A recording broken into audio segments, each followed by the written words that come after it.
Est-ce que tu es en plein bore-out? Donc c'est un terme qui est très parlant, c'est pas un burn-out, tu n'es pas surmené, c'est un peu l'inverse. Tu n'es pas assez stimulé, mais c'est pas forcément mieux. Et tu sais pas exactement pourquoi, mais ta santé mentale commence à être affectée. Donc si tu as un doute sur si c'est ton cas ou pas, on tire ça au clair. D'ailleurs, moi, c'est Arthur, je mêle connaissances business et en santé mentale pour te permettre de réalistiquement atteindre la vie pro de tes rêves. Donc si ça te chauffe, abonne-toi. Pour savoir si tu es concerné par un bore-out, on va regarder tout simplement les 4 causes d'un bore-out. Première cause, une sous-charge de travail durable. Et c'est quelque chose qui arrive dans la vie d'un employé et qui peut même être sain, ces périodes de pause, ces périodes d'oxygénation. Mais ça devient de moins en moins drôle au bout d'un moment quand l'ennui s'installe. À côté de ça, on va trouver la cause numéro 2, des tâches répétitives et peu stimulantes. Donc ça, c'est un énorme problème qui a fait son apparition avec la découverte du travail à la chaîne. En effet, une méthode très efficace et rentable pour une entreprise, c'est d'avoir ses employés qui répètent toujours la même tâche. Le problème, c'est que c'est incompatible avec le cerveau humain, qui lui a besoin de diversité dans ses tâches et de stimulation du coup via des enjeux ou des objectifs à atteindre, ou simplement aussi via la nature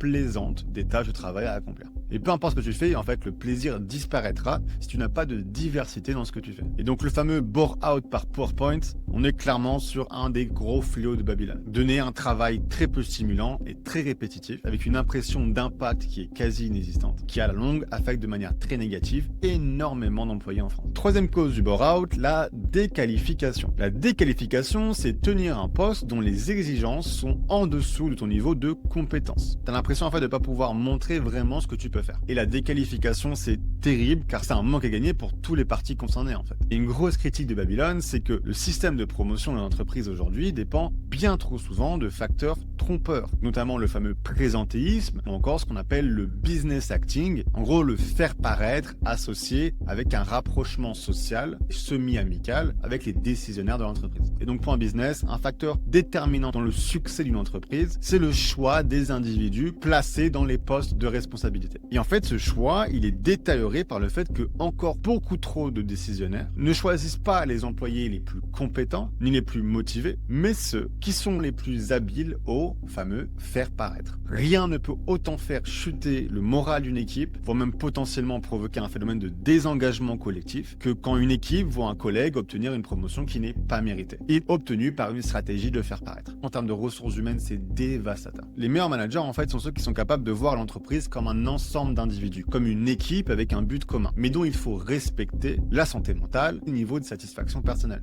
Mais aujourd'hui, beaucoup trop de managers, en fait, atteignent leur position grâce à leur égocentrisme qui les pousse à mettre en place des manipulations sociales qui, en vérité, portent leurs fruits. Et c'est une des causes très communes d'un phénomène de bore-out collectif au sein du même